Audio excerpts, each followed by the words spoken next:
Taking it to the worldwide stage. Welcome once again. I'm Alma Musique. Thank you for being here. I'm going to tell you a story about the lost keys. This time I'm in Orlando, Florida. My son is about 4 years old. I was so impoverished at that time. I had moved from state to state and I was sharing space in somebody else's apartment, and I had to go get me a second job, maybe at a pizza shop. Yes, and I was supposed to check the job out that evening, maybe start training, and it was around 6 o'clock in the evening. Someone had lent me $20 just so I can get to that place and get enough gas, okay, to make it through the night. Well, I tell you what, I was parking my vehicle it was an old Dodge Caravan van in the parking spot right there by Church Street Station, downtown Orlando, that big parking lot there. The police station is across the street, the shops are to the right. Well, there's meters. You got to put quarters in the meters. And it had just started to rain. Yes, it was already drizzling. So by the time I got out of my car, I had the keys in my hand. I had the quarter in my hand to put it through the meter, into the meter. Okay, the keys slipped right out of my hand and went into the sewer. Right there, I thought, oh my God, the van is locked. The keys just dropped down to the sewer. I could see the railing and it had fallen on a rock inside the sewer. The rain was starting to come and I had already put the quarter in and I had no keys now. And I'm thinking, oh my gosh, and I really had to get this job and I really needed this job. I really need this job. Oh my God, how am I going to make it?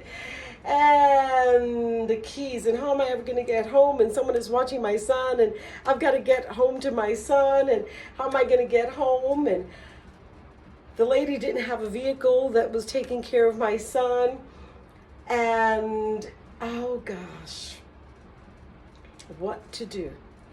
Well, I tried to get over to the pizza shop and tell them what had happened. Hey, I'm here, but I have this dilemma and I can't start working right now. I can't concentrate. I need to find out how I can rescue my keys from this sewer. Can you think of anything? Well, they were too busy because it was Friday evening, tourist area, jam-packed, 6 o'clock, everybody's hungry. They got no time for Alma with her lost keys. Oh, no time. Oh my gosh, so I go next door to the other business. Do you think, I don't know what, a hanger or something? What would you think I can use to get my keys? I can see them, they're right there. What do I do? How do I get them out? I've got to get my keys out. I didn't want them to go down the sewer. I didn't want the rain that was already heavy by that time to just keep flushing them down. Well, thank God the rain didn't get so heavy. It wasn't like a downpour. It was just drizzling pretty hard. And I was up and down the streets there in Church Street Station. If you've ever been there, you know that it's just packed with shops and restaurants, coffee shops, etc., where people can just walk around and enjoy. Oh boy, that parking lot had already gotten packed. Tourists were out, people just, walkers and people out for the night, and there's also nightclubs down there.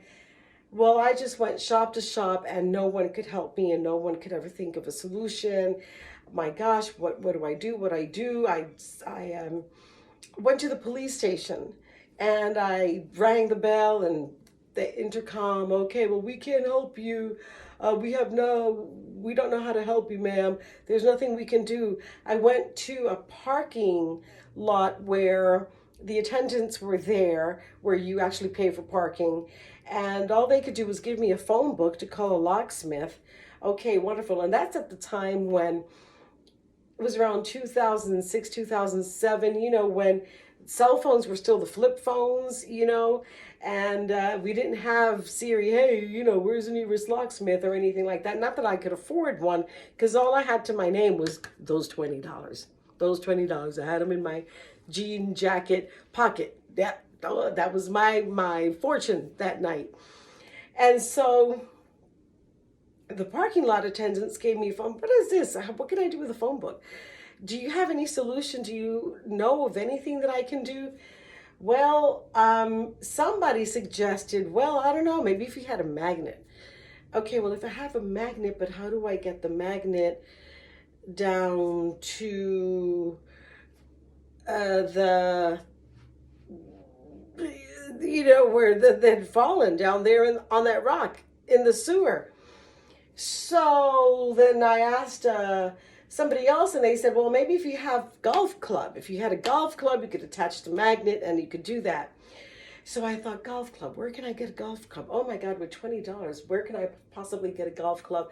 And how am I going to get there to any store that I could find one? So I saw a taxi car and I asked the taxi cab, can you help me get to maybe a Walmart or a store? All I have is $20, but I need to purchase a golf club. I need to find out where I can find one or a magnet because I need to get my keys out of this grate here where they have fallen.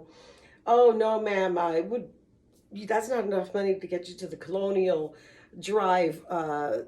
If you know Orlando, you know the closest Walmart to that area would be the one on Colonial Drive. Oh no, we can't do that. We can't help you. Oh gosh. I went up and down that parking lot, which has about 8 aisles or maybe 10 more. It's a huge it's a city parking lot. And you go up and down the aisles, up and down the aisles. And the palm fronds were falling from the rain. By now it was raining pretty heavy. And the palm fronds were falling. And I thought, well, maybe with a palm frond up and down, what could I find? How do I do? Who can I talk to? I would stop passerbys. I would stop people who were parking their vehicle near me. Can you help me? This is my dilemma. And I could still see the keys. They're still there. Praise God. They haven't gone any further into the drain. They're still there. I started this journey at 6 o'clock in the afternoon, or the evening when I parked my vehicle. By now, it was already 11 o'clock, 12 o'clock, midnight, no solution. 6 hours had passed by. I'm going up and down. I couldn't believe how insensitive and how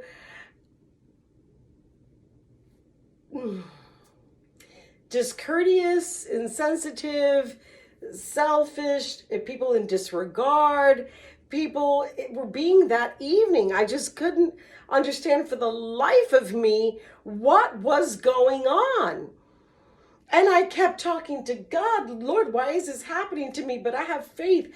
I'm going to get my keys. My keys are right there. They're on the rock. They're on the rock. That was a sign right there. Okay? And if you're spiritual, you know what I mean about the rock. And so there are my keys, hour after hour. It was already past midnight. Now we're going into 1 a.m. Still no solution. I'm going up and down like a crazy woman and thinking, nope, my keys are there. I'm going to find a way of getting them out. They're going to come out. I don't know how they're going to come out, but they're going to come out because I need my keys to get into my car to go get my baby, because the babysitter has to be at work by 7 a.m. So I have to come out of this positively, somehow, some way. There was no business owner that could help me. The police station couldn't help me. Parking lot attendants couldn't help me. Taxi cab drivers couldn't help me. Passerbys couldn't help me. People that were parking their vehicles, and I would think maybe they had something in their trunk. They're tourists. Maybe they've got something. No. All I knew was that somebody, of all the people that I had spoken to, at least 2 people had said you need a magnet, and if you had a golf club, that would help you. So here it is, up and down, being poured on by the rain, wet now, just up and down like a crazy woman, thinking of steaks, palm fronds. It must have been 3 o'clock, 4 o'clock in the morning. I just couldn't believe what was happening to me. I was in the twilight zone. If you've ever been in the twilight zone, you know what that feels like. How did I get here? Why am I here?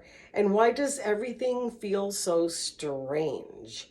And why is everyone around me acting so strange? hour after hour after hour. And no one had thought of a way to help me. No one cared. People were just, I'm too sexy for that. It's Friday night. I'm in downtown Orlando. I am just feeling and looking too sexy for that. I cannot help you, damn lady. Madame, I said it reversed. Madame, I cannot help you. Okay. But I knew that God was going to come through for me, because experience has taught me, life has taught me that we just have to believe. We just have to believe. No matter how dark into the night, no matter how lonely you are, no matter how desperate the situation seems. And I was believing that night. And here it must have been already around 5 o'clock in the morning. The sun had not come up yet. And I'm walking in one of those lanes on the other side of where my car was parked. And I see a man coming, walking towards me with a shopping cart. I see this black man coming in the dawn. It wasn't even daybreak yet. And he's walking in my direction. I'm walking in his direction. And he's got that shopping cart. And I said, "Sir, you can help me." And we walked towards each other. And I said, "Sir, I have been out here since 6 o'clock in the evening, and my keys fell down that drain, and they're right there on that rock, sir. And all I need is a magnet and a golf club. Somebody had told me that would work." He said, "Where is your car parked?"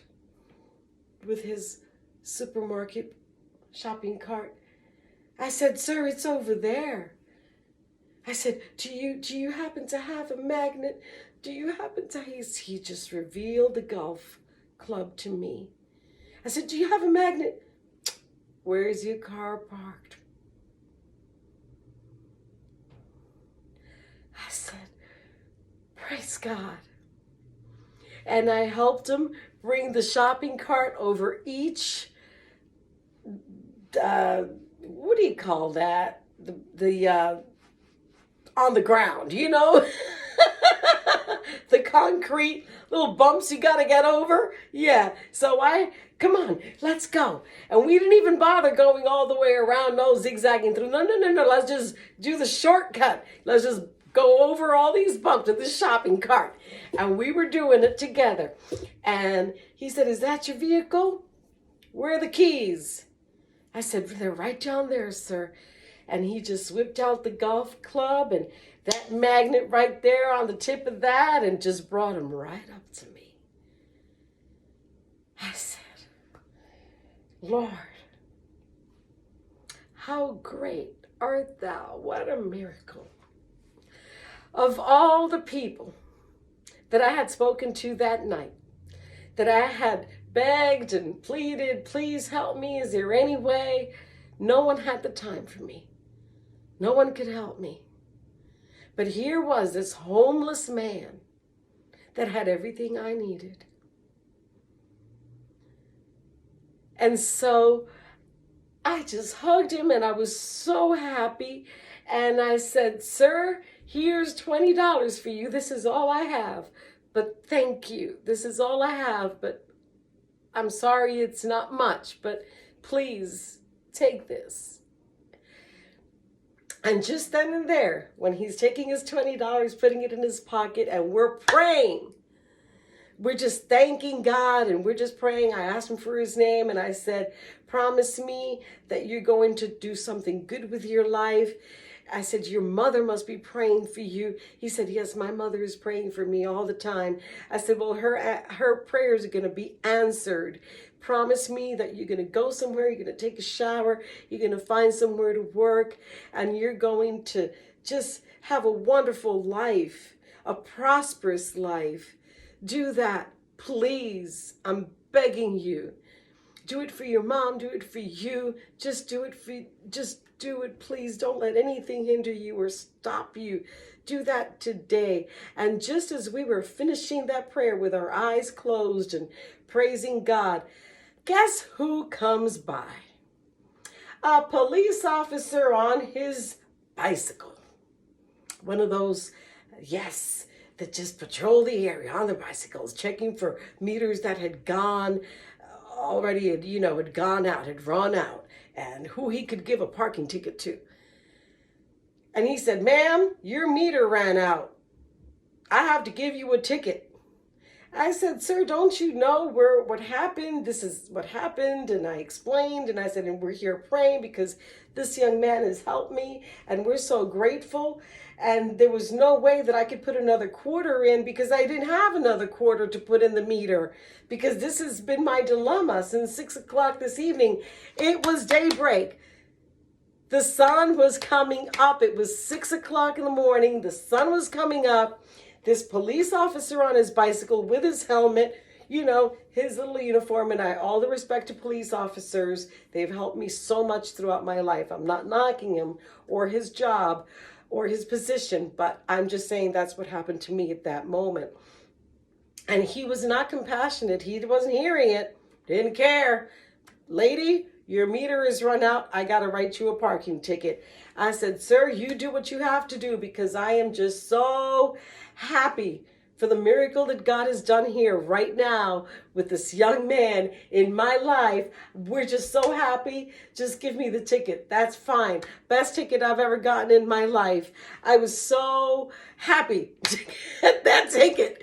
Whatever. Do whatever. It didn't matter, because of the grace that God had shown me, because of the miracle and the joy. Oh my God, I was so happy. Now I had my keys. I could get home to my baby.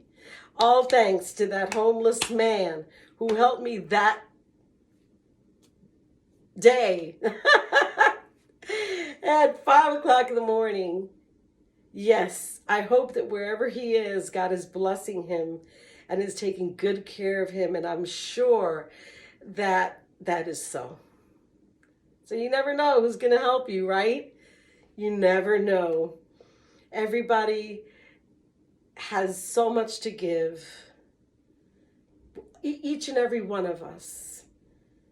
And even the people that were not helping me had so much to give me, because the miracle was in that man that showed me that he had everything I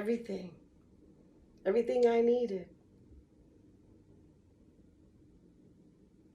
Shows you never to look down on anybody. You probably don't. I'm sure you don't. I know I never have. But it just reconfirmed. That which we've always known. The last shall be first and the first shall be last. Yes. Thank you. You are so loved. You're so loved.